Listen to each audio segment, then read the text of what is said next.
하나님 말씀 요한일서 2장 18, 19절 20절 2장 요한일서 2장입니다.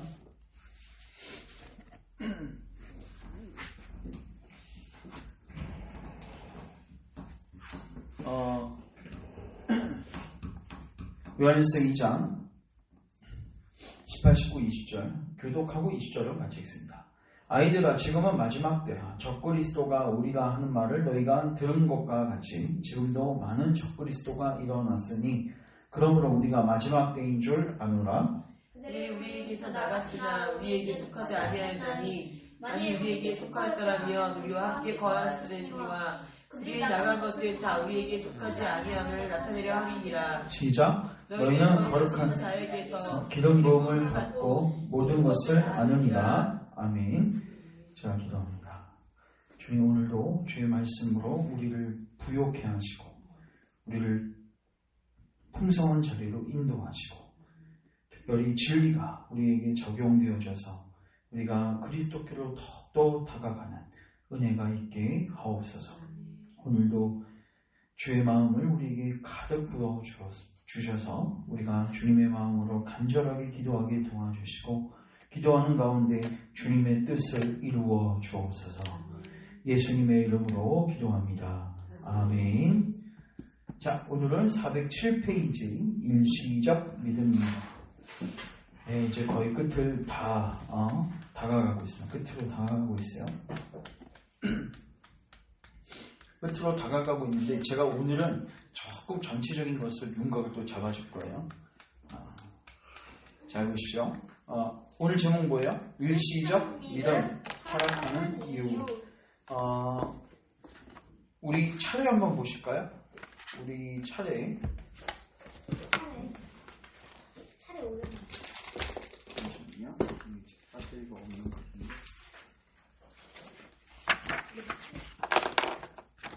자, 다음 주부터는 이제 죽음의 강을 건너게 돼요. 죽음의 강을 건너게 되기 때문에 우리가 이 전체적인 윤곽을 지금까지 했던 것을 지금 정리한 차원에서 오늘 좀 한번 보겠습니다. 자, 1번 같이 읽겠습니다. 시작. 영적으로 깨어나는 죄인.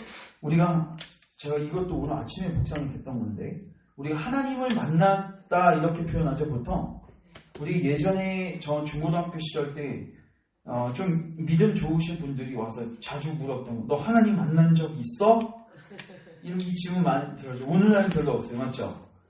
근데 하나님 만난 적 있어? 이거 굉장히 최상적인 거예요. 맞죠? 아니 뭐가 하나님 만난 거야?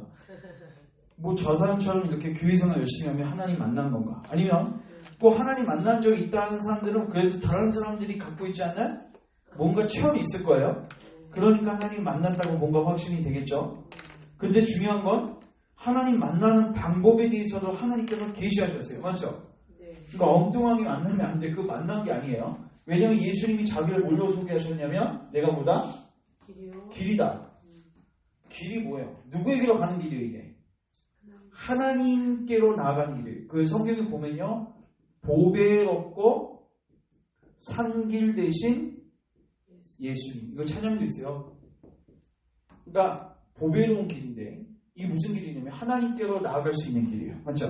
하나님과 화목할 수 있는 길. 쉽게 말해서 하나님 만나는 길이에요. 이해되세요? 그러니까 너 하나님 만난 적 있어? 그러면 뭘 물어보는 거예요? 너 예수님 정말로 제대로 믿어? 이거거든요. 근데 우리는 꼭 너 하나님 만난 적 있어? 그걸 어떻게 해석하세요? 뭔가 체험이 있는가? 다른 사람에게 없는 뭐 꿈이라도 꿨는가? 빛이 내서. 저는 예전에 저도 막 꿈꾸면 진짜 하나님 만난 것 같아. 하나님 날 너무 사랑하신 것 같아. 우리 하나님께서 그런 은사도 일반 은총적으로 주실 수 있지만 중요한 거는 그거는 부수적인 거예요.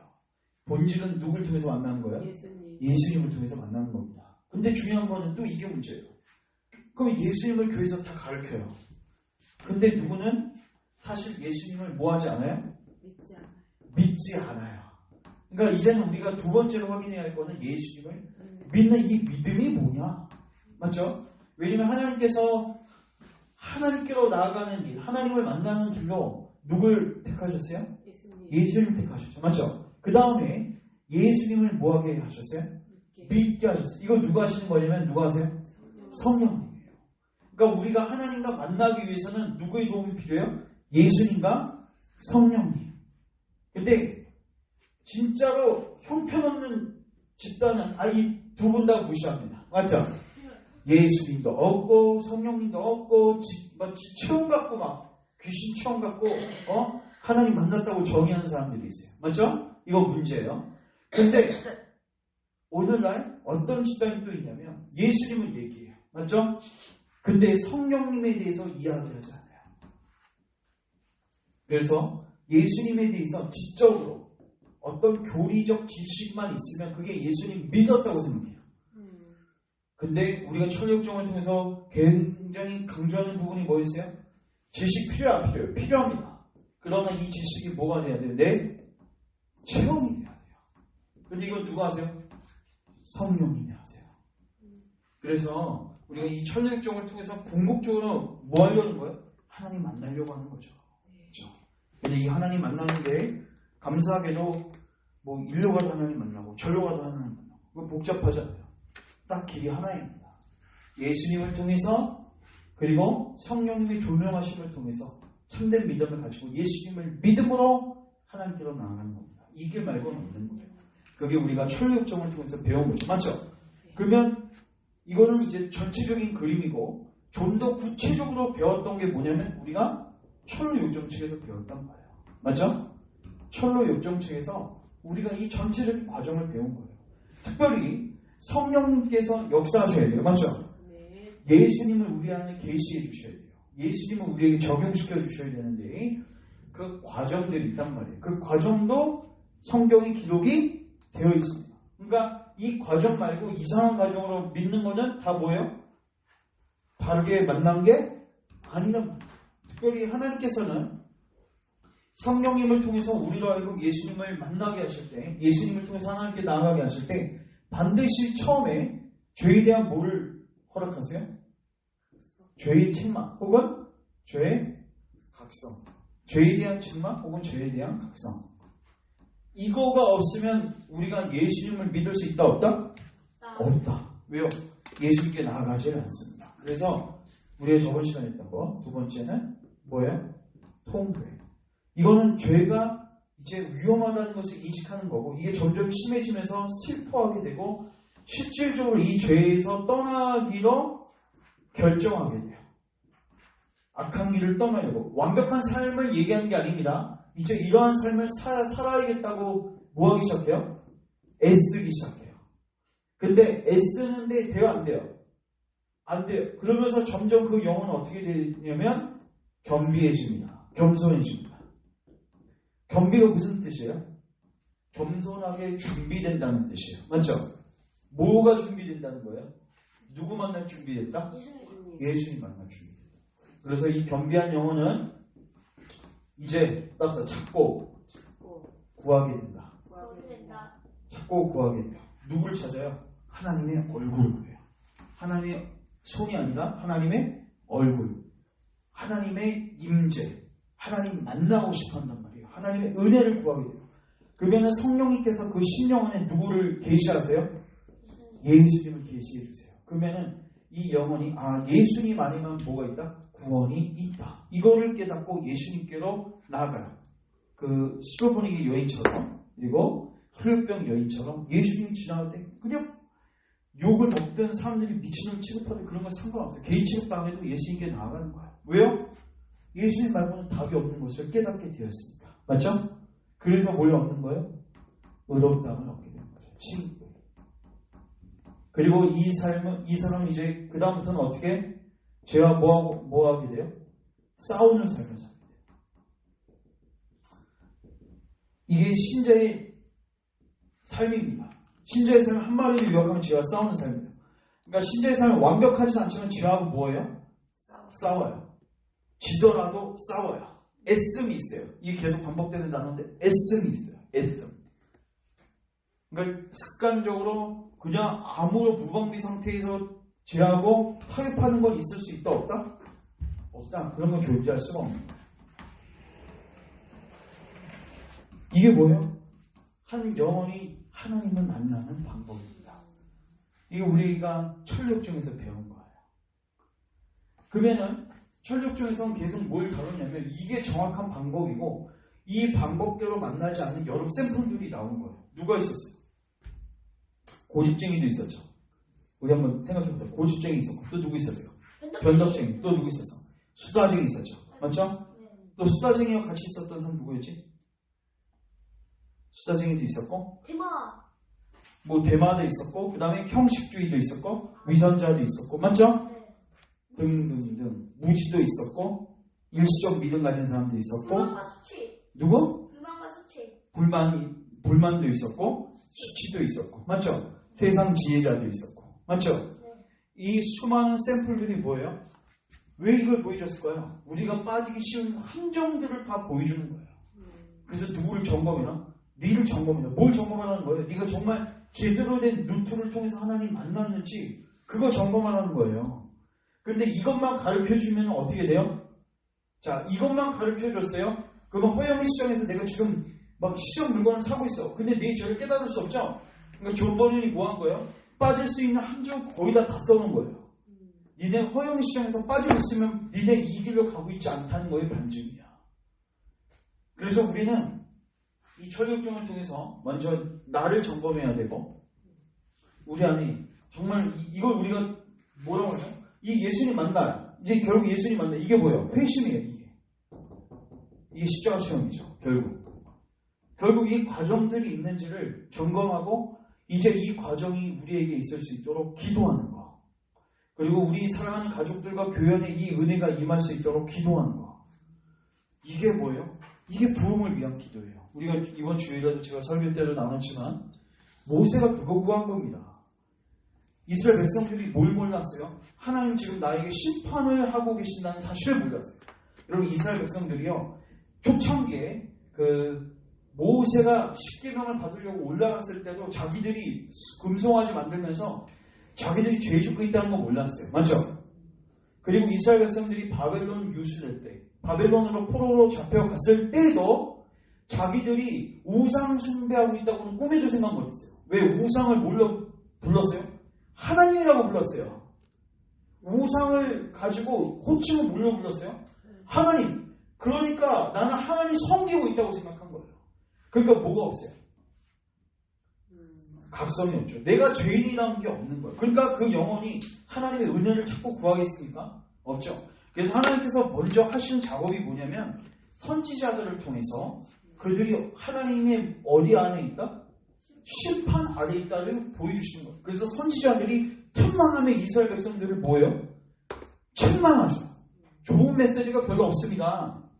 초창기 메시지 잘 보시면 다 책망. 특별히 그들의 무슨 죄? 우상 숭배하는 죄악들. 그걸 책망하는 거예요. 그러면 그들이 그전에는 잘 몰랐어. 난 잘 하나님을 섬기고 있다고 생각했는데 야 내가 금송아지 섬기고 있었구나. 야 내가 우상을 섬기고 있었구나. 그거를 깨닫게 되면서 아 내가 뭐다? 죄인이구나. 내가 지금 하나님 심판 가운데 있구나. 그래서 이게 점점 심해지면서 어디로 가는 거예요? 통해로 가게 되는 거고.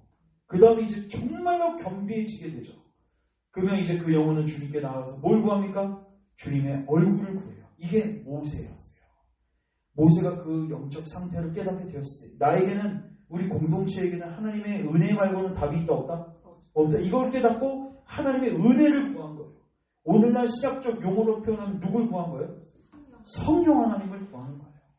그러면 하나님께서 이걸 굉장히 기뻐하세요. 이때 갑자기 뭐가 회복됐다고 했어요? 구름 기둥이 다시 회복됐어요. 하나님께서 죄를 범했을 때 구름 기둥이 싹 고쳐왔어요. 이게 뭐예요? 하나님 임재가 없어져요. 그러니까 교회가 메말라져요. 딱 느껴보면 찬송가 부른 거 보면 그 교회 모습을 보면 진짜 영적으로 메말랐다는 게 누가 봐도 느껴져요. 야 우리 교회 큰일 났다. 우리 가족 큰일 났다. 그러면은 이제 우리가 우리의 상태를 직감하고 하나님의 얼굴을 구할 때 하나님께서 구름 기둥을 다시 허락하시죠. 내가 너희들을 기도를 기뻐한다. 내가 너희들과 곧 함께하겠다. 약속을 주시는 것, 힘을 주시는 것. 그러면 모세가 가만히 있었을까요? 아, 이 정도 이제 구름 기둥 보이니까 이제 괜찮습니다. 그게 아니에요. 이번 주에 또 살피겠지만 더 기도해요. 이거 갖고 만족을 못해요, 모세가. 이 정도 회복돼도 감사하죠. 이렇게 기도하면 교회가 어느 정도 영적으로 활성화되고 회심하는 자들 가끔씩 생겨요. 근데 그거 갖고 만족을 못해요, 모세가. 아예 하나님의 영광의 임재를 위해서 계속 기도합니다. 그랬더니 하나님께서 은혜를 부어주시죠. 그걸 우리가 뭐라고 하냐면 부흥이라고 합니다. 그러니까 부흥은 누가 주시는 거예요? 하나님이 주시는 거예요. 그러니까 부흥이 오면 어떻게 돼요? 영혼이 예수님을 만나게 되고 회심을 체험하게 되고, 맞죠? 그래서 교회가 영적으로 생동감을 얻게 되는 거예요. 그래서 우리가 이 철일정 지금 오늘 빼고 이제 다음 주 한 3번 하면 이제 끝나요. 3번은 다 죽음의 강입니다. 이제 오늘까지가 죽음의 강 딱 전까지예요. 여러분 정말 수고 많으셨어요. 이제 딱 죽음의 강 다음 주 이제 3번 하면 이제 끝나는데 사실 이 천리역정은 제가 기회가 되면은 뭐 바로 다시 할 수는 없지만은 기회가 되면 다시 한번 할 생각은 있어요. 네.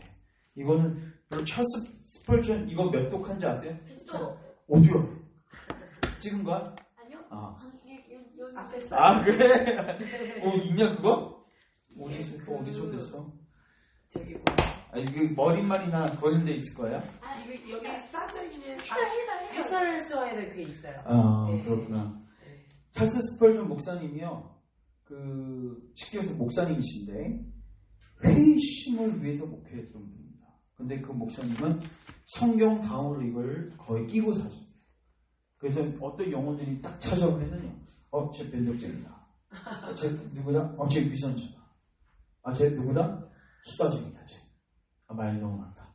쟤 지금 허영 시장에 빠져있네. 쟤 지금 일시적 믿음의 위험에 빠져있네. 영혼들이 분별이 돼야 안 돼요. 분별이 되는 거예요. 분별이 되면 뭐 할 수 있어요? 도와줄 수가 있거든요. 우리가 그래서 로마서 12장이나 은사장을 보면요. 영들 분별함에 대한 은사가 있습니다. 이게 뭐냐면 영들의 영적 상태를 정확하게 분별하는 거예요. 이 영혼이 지금 어떤 상태입니까? 목회적인 물론 더더욱 필요한 은사죠. 그래서 그 영혼을 도와줄 수 있어요. 은사는 왜 주신 거예요? 교회 유익을 위해서 주신 거예요. 맞죠?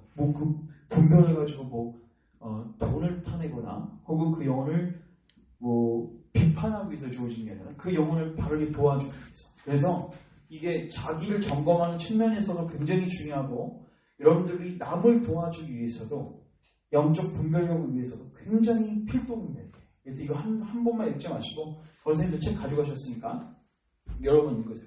그리고 유튜브에 보시면 기복만 목사님께서 이거 세미나 게 동영상이 돌아다녀요. 거기. 그러면은 그거 한번 보시죠. 근데 그거는 거기서는 책으로 안 하시고 그냥 그림 띄어가면서 그 철학적 그림으로 스크린샷 해가면서 그냥 쭉쭉쭉 설명해가세요. 설명 쉽고 또 전체를 그릴 수 있도록 잘 설명하셨으니까 그걸 여러 번 보시면은 아마 굉장히 유익할 거예요. 그래서 철학적은 한가 보는 것도 중요한데 전체 그림을 딱 잡고 가는 게 중요해요. 그래서 이 철학정을 거의 이제 마치는 이 시점에서 여러분들이 자기를 잘 점검하고 그리고 딱 점검해 봤을 때 우리가 진짜 지금 형편없는 처지에 있는 게 딱 인식이 되거든요. 뭘 하는 거예요? 찾고 구하는 거. 이게 핵심이에요. 왜 청교도 시대 때 왜 부흥이 온지 아시겠죠? 그들은 맨날 이런 거 설교하니까 성도들이요. 두려워 못 살겠는 거예요. 난 지옥 갈 것 같은 거예요. 그러니까 주님을 찾아 안 찾아요? 찾죠. 근데 오늘날은 자기 점검을 할 수 있는 설교가 거의 없어요. 오면 복 받는다. 오면 네 잘하고 있다. 오면 하나님 널 기뻐하신다. 지금 하나님이 지금 너 앞에 심판을 선고하고 계시는데 지금 내가 지금 잘 가고 있다고 착각하는 거. 이스라엘 백성들이 똑같았습니다. 여러분 이스라엘 백성들이요. 이사야 선지자가 와서 심판을 선고할 때 이사야 한 명이 그거 외치고 있으면요. 999명의 거짓 선지자들은 뭘 외쳐요? 평강하다. 평강하다. 평강하다. 너 잘 가고 있어. 넌 사랑받기 위해 태어났어. 하나님 너 지금 복 주시고 계셔. 그러니까 그들 안에 죄에 대한 각성이 존재할 수가 없죠. 그래서 조나단 어느 시대 때도 그랬고 부흥이 올 때마다 하나님께서 이 죄에 대한 그리고 자기를 살피는 가르침들을 분명하게 허락하셨습니다. 그래서 여러분들이 이 부분들을 통해서 여러분들을 점검하십시오. 그리고 이제 우리가 이 마지막 파트에서 요거 한번 차례 잠깐 다시 보시면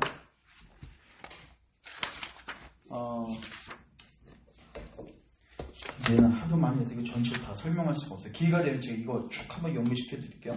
9번 가보시면 이제 얼려가요. 좁은 문 가게 되죠? 맞죠? 9번 좁은 문. 그 다음에 십자가 뭐예요? 체험. 13번에서 십자가 체험. 그리고 쭉 순례여정을 가다가 이제 어디로 가시냐면 38번 9페이지에 있는 38번 9페이지에 있는 38번 제목 뭐예요? 기쁨의 성과 목자들. 이제 여러 연단 과정들을 통해서 이들이 믿음이 성숙해졌어요. 그래서 주께서 기쁨의 산으로 그들을 초대하셔서 먹을 것도 주시고 용기도 주시고 또 앞으로 남은 여생을 어떻게 영적 전쟁 수행해야 하는지 지침을 주세요. 여기서. 그러니까 지금 죽음의 강 얼마 남았어 안 남았어 이제 38강 정도면 이제 얼마 안 남은 거예요. 영적으로 이미 높은 수준에 이르렀습니다. 경험도 많고 체험도 많고 근데 여전히 연약하기 때문에 주께서 여기서 경계도 하시고 또 책망도 하시고 또 힘도 주시는데 특별히 하나님께서 이 크리스천에게 소망이라는 그 동지를 주시죠. 그러니까 믿음의 동역자를 주시고 그 영혼하고 이제 얼른 들어가게 되면 마법의 땅으로 들어가요. 마지막에. 맞죠? 그러니까 우리가 신앙생활을 오래 할 때 빠지게 되는 함정이 뭐냐면 영적 그 무기력증이라고 하죠. 맞죠? 신앙생활 초반에는 좀 많이 뜨겁잖아요. 한 10년, 20년, 한 30년 하면 뭐에 빠지기 쉬워요? 영적 졸음에 빠지기 쉬워요. 맞죠? 그게 바로 마법의 땅이죠. 그래서 마법의 땅에서 하나님께서 그들에게 뭘 명하시냐면 대화를 나눠라. 영적 대화를 나눠라. 성도의 교제를 하라는 거예요. 그 와서 무슨 부동산 얘기하고 무슨 이런 먹고 사는 거 물론 가끔씩 뭐 할 수 있지만 모였는데 막 한 8, 90%가 다 그런 얘기밖에 없다. 영향가 없는 얘기죠. 그런 거 하면은 영적 졸음을 극복하는 게 아니라 영적으로 더 졸게 돼요. 그래서 이 마지막 순간에 주께서 마법의 땅에 들어가기 전에 주께서 경계하시고 그들이 이제 이 졸음에 빠지지 않기 위해서 뭘 했어요? 대화를 나눴고 이 대화에서 핵심이 뭐였냐면 그들이 했던 무슨 체험? 회심의 체험에 대해서 나누기 시작했죠. 맞죠? 우리가 모였을 때 뭘 많이 나눠야 돼요? 내가 예수님 만난 경험. 그런 거 나누면 좋습니다. 그리고 특별히 이 회심의 체험을 하면서 두 명의 이제 막판에 나오는 사람이 있는데 한 명이 누구냐면 따라서 무지. 그 다음에 오늘 볼 거 일시적 믿음입니다. 이 여기에 연결되어져서 나와요. 여기서. 자, 그러면 이게 뭐냐면 무지는 우리가 세 번에 걸쳐서 봤어요. 세 번에 걸쳐서 봤는데 무지 제목이 뭐냐면 원죄를 부정함, 무지하고 잘못된 믿음, 그 다음에 저번 주에 했던 복음적 두려움. 이 세 가지가 다 연결되어 있어요. 자, 이게 몇 가지냐면 보세요. 자, 43가부터 보세요. 43가 제목 뭐예요? 회심의 체험 1. 44가 회심의 체험 2. 45가 회심의 체험 3. 그 다음에 46, 47, 48은 묶어두셔도 돼요. 무지에 대한 겁니다. 그 다음에 오늘 볼 49가는 일시적 믿음. 따라서 믿음과 무지와 일시적 믿음. 다시 한번 시작. 무지와 일시적 믿음. 시작. 무지와 일시적 믿음. 자, 그 이 둘을 왜 얘기했냐? 이 둘은 회심을 경험한 사람이 아니다. 그걸 보여주는 겁니다. 특별히 무지는 어떤 사람이냐면요. 죄에 대한 각성이 아예 없어요.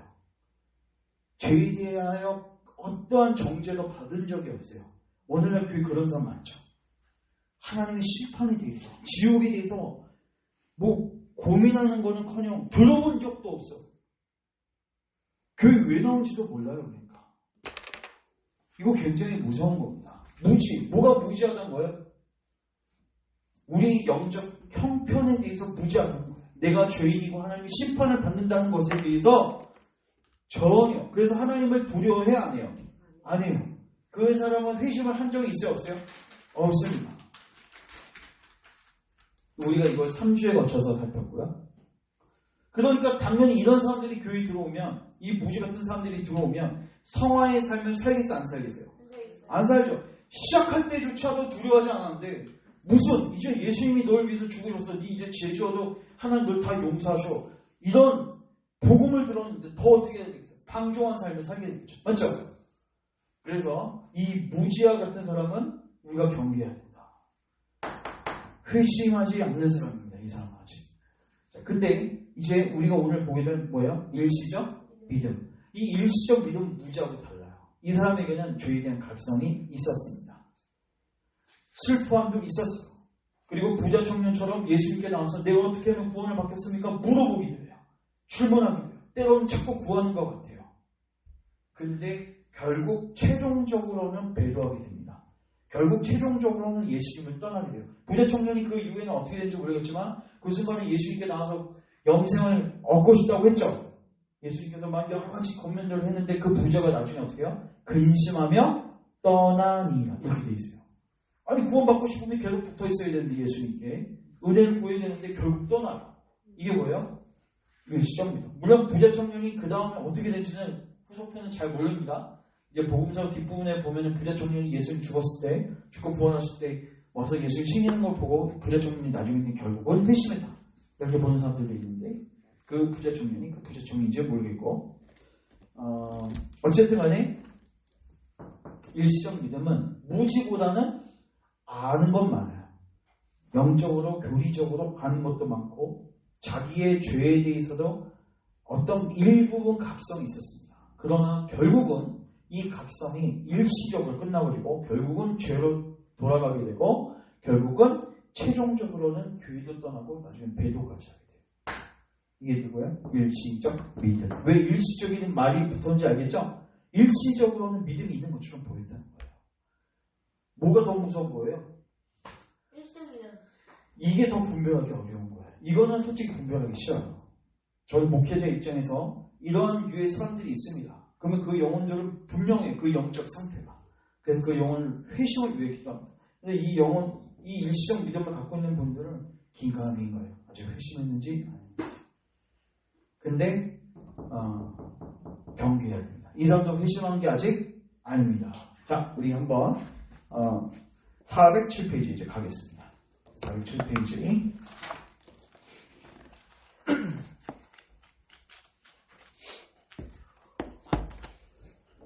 자, 그 일시적 믿음에서 우리가 이제 이 단원에서 주로 보는 게 뭐냐면 왜 그들이 일시적으로 믿음을 갖게 되는가, 즉 중도에 왜 타락하게 되는가 그 이유를 보게 되는 거예요. 자, 보라색 부분 같이 한번 읽겠습니다. 시작. 한때 각성하였으나 다시 과거의 죄된 삶으로 돌아간 일시적 믿음에 대해서 두 순례자가 대화를 나눈다. 자, 크리스천. 그렇다면 당신은 약 10년 전 당신 고장 근처에 살았고 종교에 앞장섰던 일시 동그라미, 일시라는 사람을 아십니까? 물어봤어요. 소망 알고 있습니다. 자, 근데 그 자는 어떤 특징이 있는가? 그 자는 정직이라는 곳에서 몇 킬로요? 3km. 3킬로 정도 떨어져 있었다. 떨어져 있었다는 것은 이 사람이 정직했다, 안 했다? 안 했다. 맞죠? 자, 일시적 믿음을 갖고 있는 사람의 첫 번째 특징. 자, 이 사람은 정직하지 않다. 여러분, 정직한 심령을 갖는 게 얼마나 중요한지. 다윗이 정직했죠? 자기의 상태를 인정하는 것이 정직이에요. 맞죠? 자, 그래서 정직이라는 곳에서 3km 떨어진 곳에서, 근데 그 도시가 어떤 도시예요? 은혜 없음. 은혜 없음. 그러니까 결국 이 사람은 나중에 최종적으로 배도하게 돼 있는데 그걸 통해서 이 사람에게는 뭐가 없었다? 은혜가 없었음이 증명이 되는 거예요. 근데 그 사람들도 은사도 체험하고 어떤 건강도 회복될 수 있고 여러 체험들이 있을 수 있죠. 그러나 어떠한 은혜는 없는 거예요? 구원의 은혜는 없는 거예요. 일명 우리가 그 무슨 은혜라고 하죠? 따라서 특별 은혜. 이거 구분 잘해야 됩니다. 은사는 불신자도 받을 수 있어요. 지옥 갈 수 있는 사람들도 은사는 받을 수 있단 말이에요. 근데 오직 구원받는 자들에게만 임하는 은혜, 그게 뭐예요? 특별 은혜. 이 일시적 믿음은 그 은혜를 받은 적이 없단 말이에요. 그래서 은혜 없음이라는 도시에서 살았습니다. 그는 배반의 옆집에 살았습니다. 이게 뭐야? 결국 이 사람은 특징이 뭐냐면 결국은 언제 배반하게 돼요. 배도하게 돼요. 배반. 어떤 사람은 10년 후에 교회를 떠나기도 하고 어떤 사람은 20년. 이런 중에서 그런 사람이 있을 거예요. 한때 뜨거웠는데 지금 막 교회도 안 다니고 신앙이 아주 시들시들해진 사람. 그리고 어떤 사람은 좀 안타깝지만 끝까지 신앙을 유지하겠는데요. 근데 죽음의 커튼을 열었을 때 자기가 불신자로 판명돼요.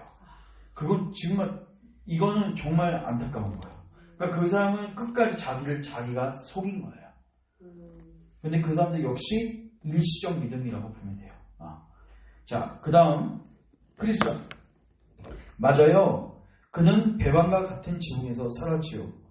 일시라는 사람은 잘 보십시오. 한때 모두 있어요. 크게 각성하기도 했습니다. 자신의 죄와 죄의 대가에 대해서 어느 정도 깨달았습니다. 저도 그렇게 생각합니다. 저희 집은 그의 집에서 5km 정도 떨어져 있습니다. 그는 때때로 저에게 와서 동그라미치세요. 많은 눈물을 흘리게 됩니다. 야, 여기 보세요. 크게 각성, 위에 각성 동그라미, 밑에 눈물 동그라미. 여러분들 이 사람에 비하면 우리가 부끄러울 정도죠. 이 사람 크게 각성도 일어나고 눈물도 흘렸어요. 그 다음 정말로 저는 그 사람을 불쌍히 여겼고 그에 대한 뭐도 있었어요? 소망도 있었습니다. 그러나 407페이지 밑에 부분입니다. 그러나 주여 주여라고 외치는 모든 사람이 같은 사람이 아니라는 것을 깨달았습니다. 선생님 찾으셨네? 예. 결국 뭐예요? 눈물도 흘렸죠? 각성도 있었어요. 근데 뭘 깨달았어요? 야, 주여 주여 한다고 다 똑같은 게 아니구나. 주여 주여 한다고 다 구원받는 게 아니구나. 그거를 깨달았단 말이에요. 그러니까 이상 구원 받았다 안 받았다? 안 받았다. 자, 그 다음 페이지 408페이지 위에 부분. 크리스찬. 일시라는 자는 한때 저에게 자신이 순례길을 가기로 뭐 했어요? 결심했던 거로. 야, 결심까지 했어요. 여러분 결심했습니까? 결심했다고 했습니다. 자, 근데 이게 문제예요. 그런데 갑자기 그는 동그라미 치세요. 자기 구원이라는 자와 친해지더니 저와 멀어지게 되었습니다. 자, 보세요. 결국 이 사람이 죄에 대한 각성이 있어요. 근데 회심하는 게 쉽지 않죠. 이 존 버년이 쓴 이 크리스천도 처음에 십자가 처음 하기까지 얼마나 고생 많이 해요. 맞죠? 쉬워요, 안 쉬워요? 쉽지 않죠. 그래서 중간은 누구의 유혹을 받죠? 세상 지혜자. 맞죠? 율법의 산으로 오라는 거예요. 쉽게 보고 지키는 삶을 살라는 거예요. 예수님께 갈 필요 없다는 거죠. 이게 바로 쉬운 길. 결국 이 사람은 누구에게로 가요? 예수님께로 가는 게 아니라 자기 구원이라는 자에게 가요. 자기 구원. 이게 뭐예요? 네 스스로 구원할 수 있는 방법을 찾으라는 거예요. 이게 쉬워요? 어려워요? 이게 쉽습니다. 인간한테는. 자유민적으로. 뭐가 더 어려워요? 예수를 믿는 게 더 어려워요. 자, 제가 질문합니다. 구원은 하나님의 선택이죠. 그럼 여러분 그게 인간 편에서 쉬워요? 어려워요? 어려운 정도가 아니라 불가능합니다.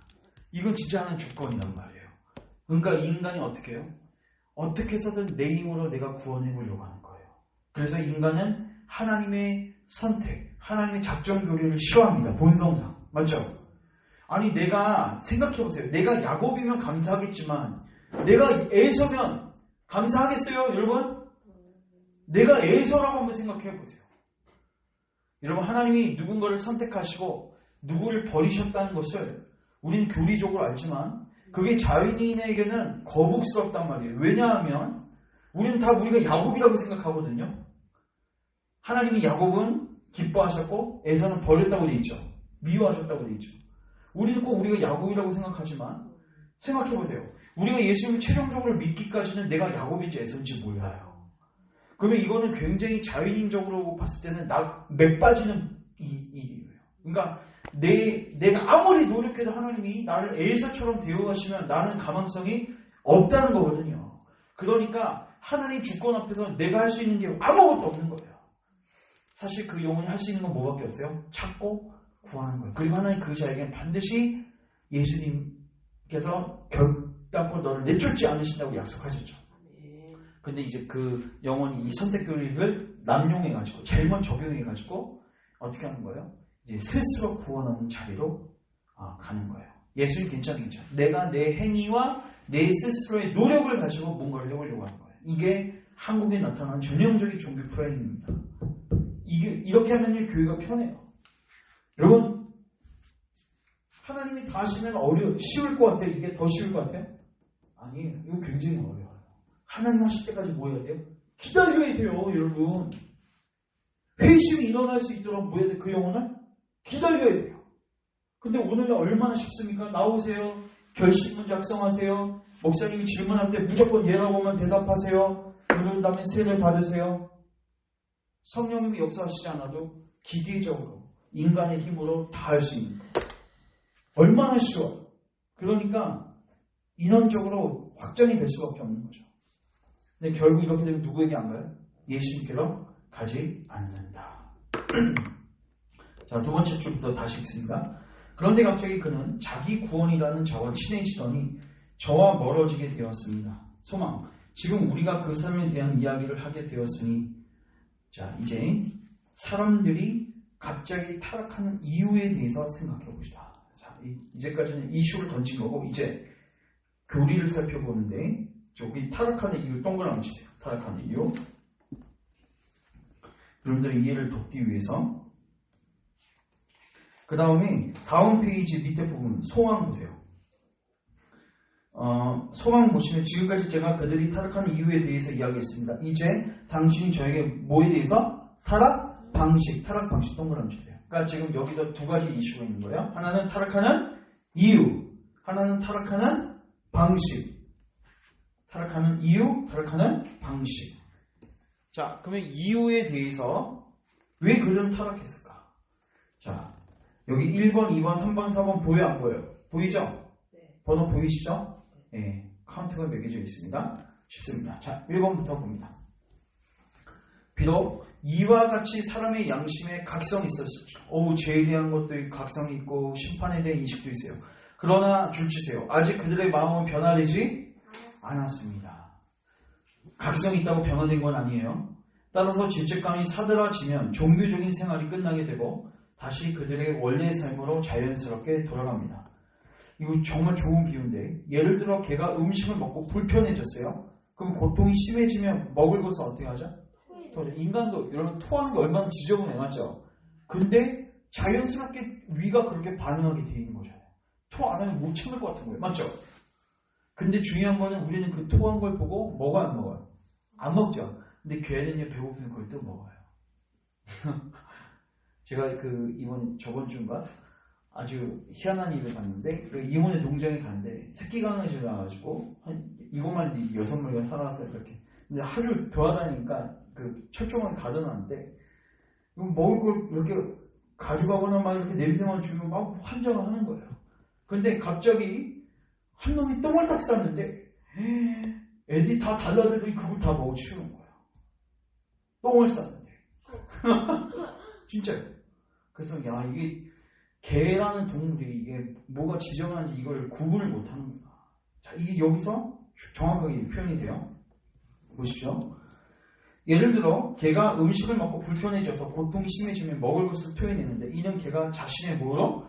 자유의지로 하는 것이 아니라 그냥 음식물이 자신의 위를 고통스럽게 만들기 때문입니다. 그러나 토한 뒤 위장이 편해지면 자신이 토해낸 것을 전혀 거리낌 없이 다시 먹습니다. 그래서 다음 기록된 말씀은 진실한 것입니다. 같이 읽습니다. 시작. 걔가 그 토하였던 것에 돌아가고 이게 뭐예요? 이 일시적 믿음을 표현하는 거예요. 죄로 돌아가는 거. 그렇지. 죄에서 처음에는 각성이 막 몰려와요. 그래서 그 죄된 삶을 버리고 떠나요.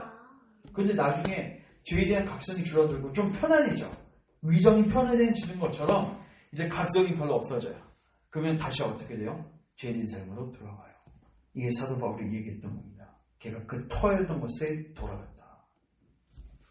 따라서 제가 말씀드릴 수 있는 것은 지옥의 고통에 대한 의식과 두려움 때문에 하늘에 대해서 열심을 내다가 지옥에 대한 의식과 정죄의 두려움이 식어지고 차갑게 되면 천국을 향한 소망도 뭐한다? 식는다는 것입니다. 그들의 죄의식과 두려움이 사라지면 천국과 행복을 위한 소망도 죽어서 그들은 자신들의 과거의 삶으로 돌아갑니다. 그래서 그들이 타락한다는 거예요. 결국. 그러니까 그들은 진정한 마음의 변화를 경험했어 안 했어요? 했으면 이렇게 돌아가지 못해요. 맞죠? 네, 그렇지 못했기 때문에 다시 돌아가게 돼 있다. 자, 두 번째 이유. 또 다른 이유는 동그라미 치세요. 종의 두려움 때문에 자신들이 안전이 압도되기 때문입니다. 여기서 종의 두려움은 사람에 대한 두려움인데 밑에 있어요. 종의 두려움이란 줄 치세요. 사람에 대한 두려움을 말하는 것입니다. 자, 말씀 같이 읽습니다. 시작. 사람을 두려워하면 운에 걸리게 되거니와. 그래서 지옥의 화염 소리가 그들의 귓가에 있는 동안에는 천국을 향한 뜨거움이 있으나 두려움이 다소 약해지면 그들은 다른 생각을 합니다. 즉 모든 것을 잃어버릴 수 있는 모험을 하지 않고 피할 수 없는 최소한의 고통에 자신을 두는 것이 상책이라고 합니다. 그래서 그들은 세상에 다시 빠지게 됩니다. 요약하면 그겁니다. 내가 예수님을 믿게 되면 사람들이 나를 바보라고 할 텐데. 그러니까 기독교가 다수일 때는 별로 이런 일들이 없어요. 근데 기독교가 소수가 되고 기독교가 욕을 먹고 있을 때는요. 사실 내가 예수님을 믿고 있다는 거를 말하는 거, 고백하는 거, 그거 굉장히 어렵거든요. 그래서 결국 왜 배도하고 왜 떠나게 되는가? 종에 대한 두려움, 사람에 대한 두려움 때문에 이렇게 된다. 자, 그 다음에 3번. 우리 저 책 하나만 주셔요. 네, 저도. 아, 그래. 네. 네. 안내 잘해야지. 안내. 아.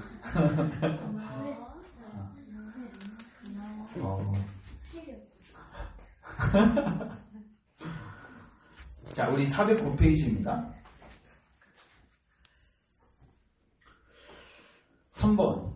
종교를 의지한다는 수치심이 그들의 길에 걸림돌이 됩니다. 이게 뭔 말일까요? 종교를 의지한다는 수치심. 자, 보세요. 교만하고 오만한 그들의 눈에 종교는 천하고 뭐한 거다?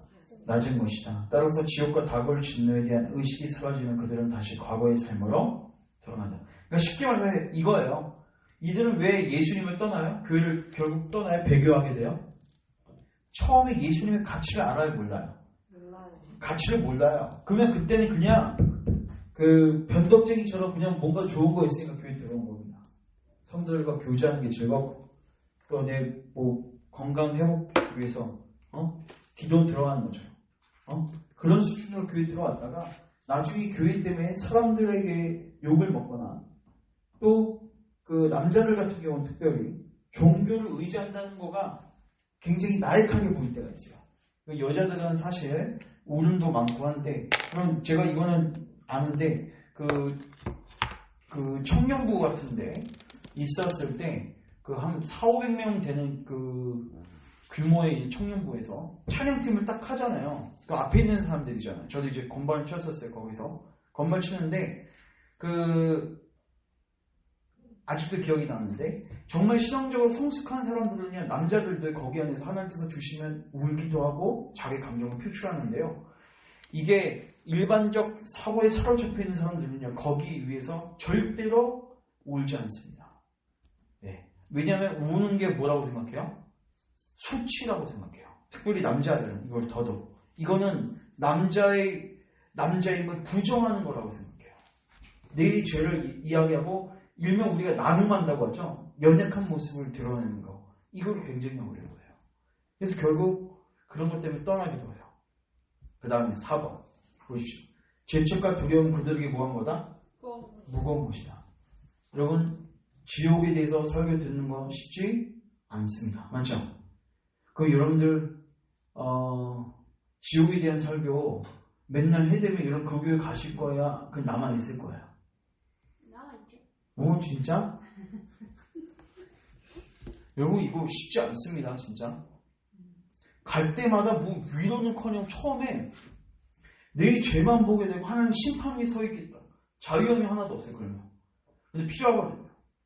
근데 이 영혼은 빨리 그러면 어떻게 돼요? 거기에 어떻게 해서 남아있어서 내 죄에 대한 실상을 정확하게 보고 겸비해져서 누구에게 가면 돼요? 예수님께로 가면 되는데 예수님께로 가기도 전에 이 자리를 떠버리는 거예요. 부담스러운 거예요. 두려운 거예요. 그래서 여러분 이걸 잘 기억하셔야 돼요. 가족들 중에서 이 죄에 대한 각성이 시작된 영혼들이 있으면요. 이 영혼들이 그 자리를 아마 회피하려고 할 겁니다. 제가 이걸 잘 압니다. 사람들이 고른 자리는 꼭, 그리고 그 사람들이 쓴 논법을 제가 알고 있거든요. 잘 보세요. 여러분 어떤 사람이요? 어떤 목사님이나 누구로부터 책망 설교를 듣잖아요. 자기 죄가 들어가면 여기 버티지 못하거든요. 이 사람들이 전형적으로 쓰는 수법이 뭔지 아세요? 이 사람을 뭐를 찾기 시작해요? 흠을 찾기 시작해요. 이 메시지를 공격하기 위해서 메신저를 공격합니다. 여러분 신약시대 때요. 바울의 메시지를 공격하기 위해서 누굴 공격해요? 바울을 공격해요. 그래서 자기의 죄를 은폐하려고 하는 거예요. 근데 정직하지 못한 거예요. 정직하지 못한 거예요. 딱 이 메시지가 떨어지면 어떻게 해야 돼요? 정직한 심령으로 자기를 보는 게 필요해요. 결국 이런 사람들 결국 어떻게 돼요? 일시적으로 믿음 갖다 나중에 배도하고 떠나는 거예요. 교회를. 자, 그 밑에 보십시오. 당신은 정말 처음부터 끝까지 모든 것을 아시는 전문가이십니다. 그들에게는 마음과 의지의 변화가 없습니다. 그냥 나일론 신자였던 거예요. 그리고 그들은 마치 판사 앞에 서 있는 죄인들과 같습니다. 흔들리고 떠는 모습이 가장 뜨겁게 회개한 것처럼 보입니다. 그러나 근본적인 것은 교수대에 대한 두려움이지 자기가 지은 죄에 대한 혐오감이 아니다. 이거 이해되세요? 단순히 지옥만 안 가면 난 뭔 짓이라도 하겠다는 거거든요. 물론 지옥에 대한 두려움이 있어야 되지만 궁극적으로 이 사람들은 회개하지 않습니다. 결국 하나님께서 우리에게 회개의 영을 부어주실 때는 교수에 대한 두려움, 하나님 심판에 대한 두려움뿐만 아니라 이 죄가 얼마나 더럽고 혐오스럽고 나라는 존재가 얼마나 혐오스러운지까지를 보게 하세요. 이 자는 누구에게로 가요? 예수님에게로 가게 됩니다. 근데 교수대에 대한 두려움으로 교회 온 사람들은 어떻게 돼요? 거기까지만 각성된 사람들은요. 그 부분만 해결해 주면 뭐한다? 나 이제 풀이하게 살겠다는 거예요. 나 이제 예수님 믿었으니까 지옥 안 가는 거죠? 이제 나 어떻게 살아요? 마음대로 살아요. 이 사람은 지금 예수님을 만난 거예요? 못 만난 거예요? 못 만난 겁니다. 일시적 믿음. 그 사람은 결국 나중에 어떻게 돼요? 교회를 떠납니다. 자, 12번 다음에 이런 사람이 자유를 얻으면 결국 어떻게 돼요? 도둑과 악한 불량자가 될 것입니다. 하지만 그의 마음이 변화된다면 다를 것입니다. 그러니까 우리가 뭘 구해야 돼요? 마음을 변화시켜 주소서. 맞죠? 소망. 지금까지 제가 그들이 타락하는 이유에 대해서 이야기했습니다. 자, 이제 당신이 저에게 뭐에 대해서 타락하는 방식. 자, 이제 저를 주목하세요. 이게 오늘 하이라이트입니다. 우리가 지금 뭘 본 거예요? 권사 보셨으면 다시 한번 요약하면 우리가 천리역정을 지금 거의 이제 끝까지로 가고 있는데 이걸 통해서 뭘 보는 거예요? 하나님을 만나는 방법. 당시 하나님 만나셨습니까? 추상적인 말이죠. 맞죠? 하나님을 만날 때는 내가 곧 길이요 진리요 생명 대신 예수님을 통해서 만날 수밖에 없는데 이 예수님을 통해서 하나님을 만나는 길이 아주 분명하단 말이에요. 맞죠? 이 길을 통해서 만나지 않는 거 월등한 거고 그건 하나님 인정하시지 않습니다. 결국 나중에 주여주여 해도 천국에 가면 도무지대가 널 알지 못한다. 책망받고 지옥에 떨어지게 된단 말이에요. 그래서 정확한 이 길을 통해서 만난다. 그리고 우리가 그 신학적으로 뭐라고 하죠? 회심. 특별히 이 회심하지 못한 대표적인 두 명의 사람이 누구였어요? 무지하고 일시적 믿음이었죠. 무지는 우리가 지난 3시간에 걸쳐서 살폈는데 무지는 어떤 사람이라고 했어요? 죄에 대한 뭐가 무지해요? 어떤 부분에 있어서 무식해요? 죄에 대한 아무것도 몰라요. 내가 하고 있는 일이 죄인지도 모르고 이 죄의 결과의 심판도 몰라요. 그러니까 여러분들 사실 저희 한 단적인 예로 어떤 사람이 열심히 돈 벌고 살아요. 죄 아니에요. 죄입니다. 오늘날 교회에서는 그 사람을 근면 성실하다고 칭찬할 수도 있을 거예요. 맞죠? 인간적 관점에서 보면. 근데 성격적 관점에서 보면 죄예요. 그러니까 여러분들 그러니까 그 사람은 교회에 와도 주변 사람들로부터는 칭찬을 받고 성실하니까 뭐 나중에 안수집사도 되고 증로도 되겠죠. 맞죠? 근데 그 사람의 뭐에 대해서는 몰라요? 내가 죄인이구나. 내가 은혜가 필요하고 이걸 몰라요. 그러면 그 사람이 예수님께 나아가요? 절대로 안 나아가죠. 입술로는 고백했겠죠. 세례받을 때. 거짓 고백이죠. 두 번째 부류가 누구였어요? 일시적인. 이 사람은 무지보다 나은 자였어요. 죄에 대한 각성도 있고 심판에 대한 두려움도 있고 그러나 이렇게 뜨거워지다가 나중에 시들시들해져서 결국 어떻게 돼요? 배도하게 되는 사람. 근데 이렇게 시들시들해져서 배교하게 되는 과정이 있습니다. 과정. 그걸 이제 우리가 보는 거예요. 그럼 이걸 왜 살펴요? 내가 지금 혹시 이 과정 속에 있으면 나를 뭐하고? 점검하고 주님의 은혜를 구하라는 겁니다. 자, 보겠습니다. 타락 방식. 기꺼이 그렇게 하죠. 다음 페이지 가세요. 1번부터 몇 번? 9번. 이게 좋은 번역이 9개로 정리해 놓은 거예요. 여러분들이 이게 점점 이렇게 내려오는 거예요. 여러분들 몇 번에서 멈춰지시는지 한번 잘 보세요. 대답은 하지 마시고. 1번. 그들은 자신이 갖고 있었던 하나님에 대한 기억, 죽음과 다골 심판에 대한 생각을 떨쳐버립니다. 이게 첫 번째 단계예요. 첫 번째. 죽음과 심판에 대해서 뭐예요? 애써 잊어버리려고 해요. 그거 하면 무섭잖아요. 맞죠? 싫은 거예요. 그냥 뭐예요? TV 틀어버리는 거예요. 그냥. 드라마 한 편 딱 보면 모든 기억이 날아가 버리죠. 맞죠? 제가 그래서 주일에 참 안타까웠던 게 한동안 제가 지금 마가복음 본문을 통해서 뭐 설교해서 그렇지 예전에 그 하기 전에 전도 설교 한 몇 주간 시리즈로 했는데 한 집사님 얘기가 뭐 교회 맨날 혼나는 것 같다 이 소문을 제가 이렇게 들었어요. 누굴 통해서. 근데 그럴 수밖에 없는 게 메시지 자체가 그랬어요. 근데 제가 그때 안타까웠던 게 뭐냐면 그렇게 혼도 나고 하나님 앞에서 책망을 받으면은 그걸 통해서 누구에게 가야 돼? 궁극적으로 예수님께 가야 되는데 이게 다시 집에 가면 뭐예요? TV 한 번만 딱 틀면 그 모든 심판에 대한 인식이 날아가 버려요. 저조차도 목회된 저조차도 이렇게 연락이 토요일날 설교 준비할 때 이게 안타까움이 몰려오고 막 그렇게 해서 해도 드라마 한 편 보면 다 날아가죠. 이게 사탄이 쓰는 전략입니다. 그러니까 이게 미디어 조심하셔야 돼요. 오늘날. 바보 상자 만드는 거예요. 그러니까 성도들이 그거에 익숙해지니까 딱딱한 말씀을 들으려고 하는 이게 안 돼요. 여러분 옛날 청교도들은요 데이지가 오늘날 목사님들 설교 보면 첫째, 둘째, 어디까지 가요? 셋째. 여러분 청교도들은 첫째, 둘째, 셋째, 넷째, 다섯째, 12번까지 가요. 10번째, 11번째, 12번째. 오늘날 그렇게 설교했다간 그게 쫓겨나죠. 그 목사님. 듣는 훈련이 전혀 안 돼 있어요. 듣는 훈련이 안 돼 있어요. 왜요? 미디어에 장식되어 있습니다. 근데 이 미디어의 위험이 뭐냐면 영화 같은 거 위험이 뭐냐면 우리로 하여금 인식 세계를 흐리게 만들어버려요.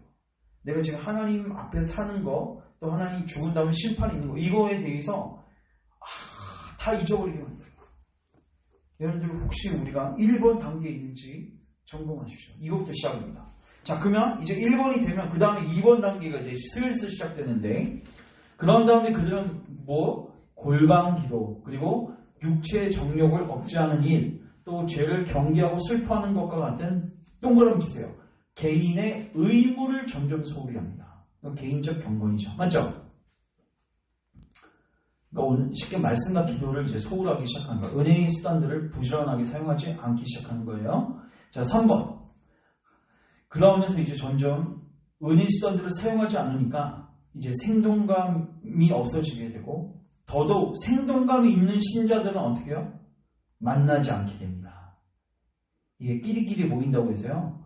영적으로 뜨거운 성도들은 그런 성도들을 찾기 시작해요. 근데 영적으로 메마른 사람들은 불신자 같은 사람들과 사귑니다. 그러니까 여러분들 이것도 점검해 보셔야 돼요. 내가 예수님 정말 제대로 믿고 있는데 내 주변에 불신자 친구들이 많다? 이거 정말 문제 있는 거예요, 사실. 뭐 전도하려면 그들에게 다가가야 되지 않습니까? 여러분, 내가 전도하는 게 아니라 내가 전도를 당해요. 그렇게 되면 전도하는 목적은 그렇게 갈 수가 없는 겁니다.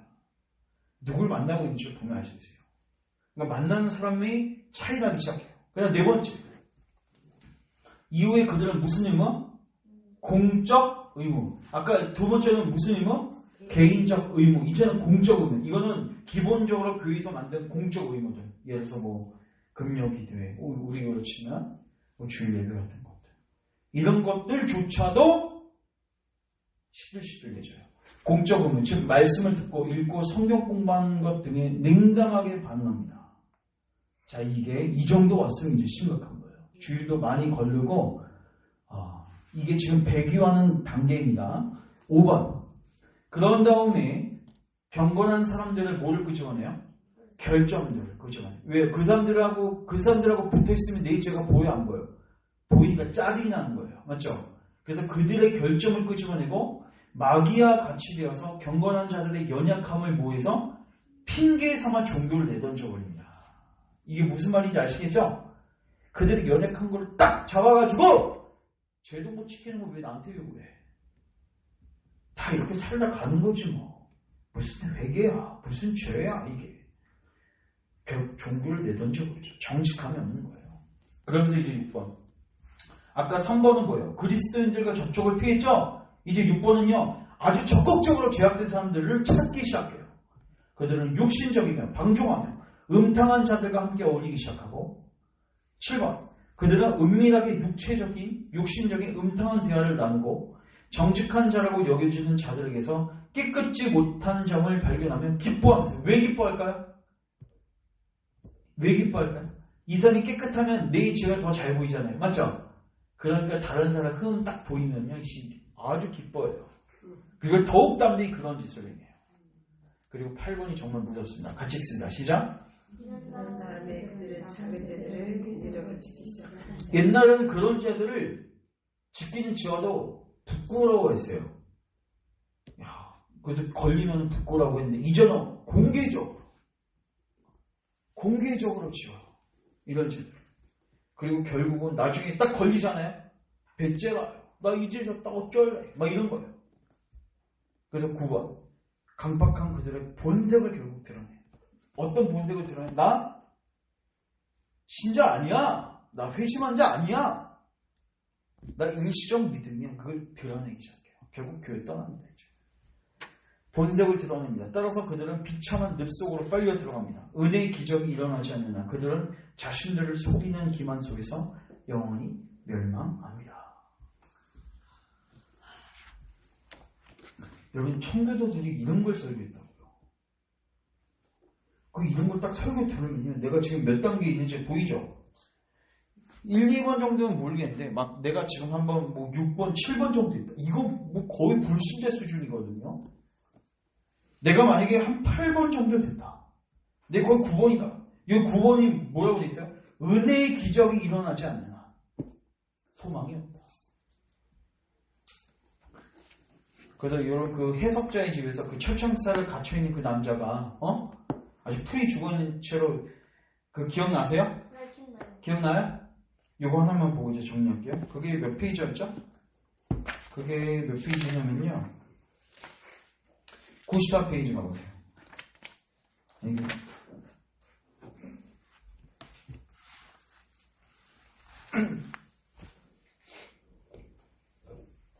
이게 결국 타락교리거든요.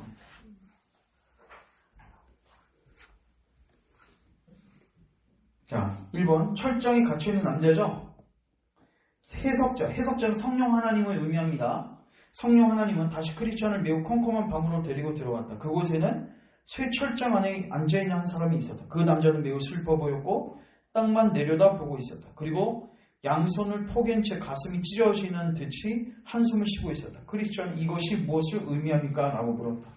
해석자는 그 남자에게 물어보라고 말했다. 크리스천이 그 남자한테 당신은 누구입니까?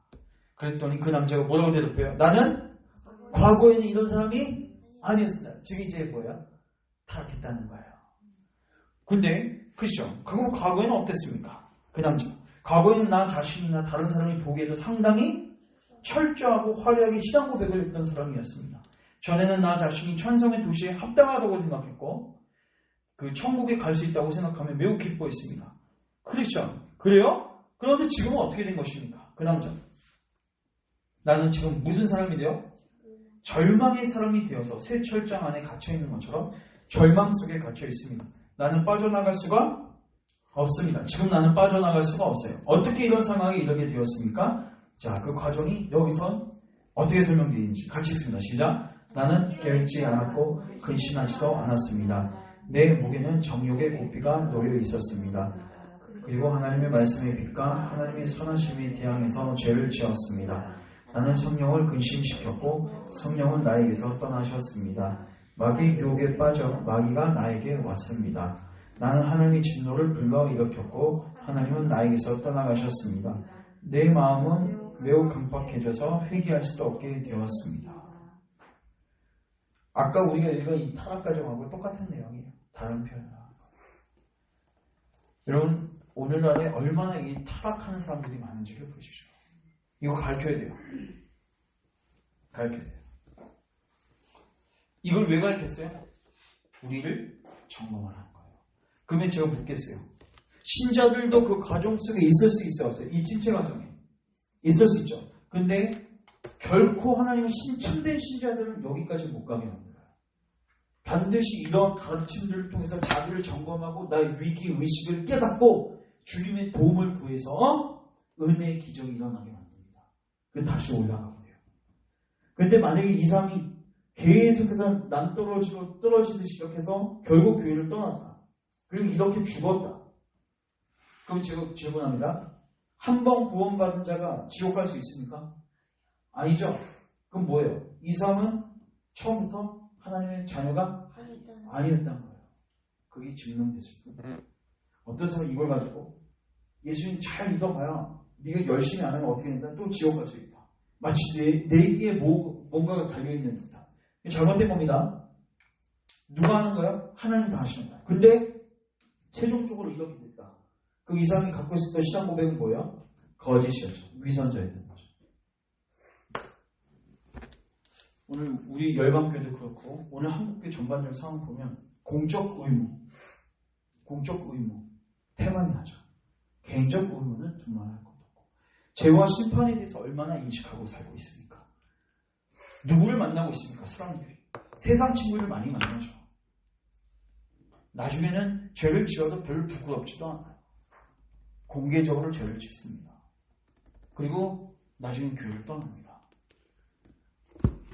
그러고도 나는 교회를 다녔으니까 구원을 받는다. 얼토당토 않는 얘기입니다. 진짜. 이런 식으로 이런 사람들 교회만 다니면 세례만 받으면 구원 받는다. 이런 식으로 가르치니까 교회 안에 죄의각성이 없는 거예요. 회심자가 없는 거예요. 청교도 시기 때는 이걸 분명하게 했어요.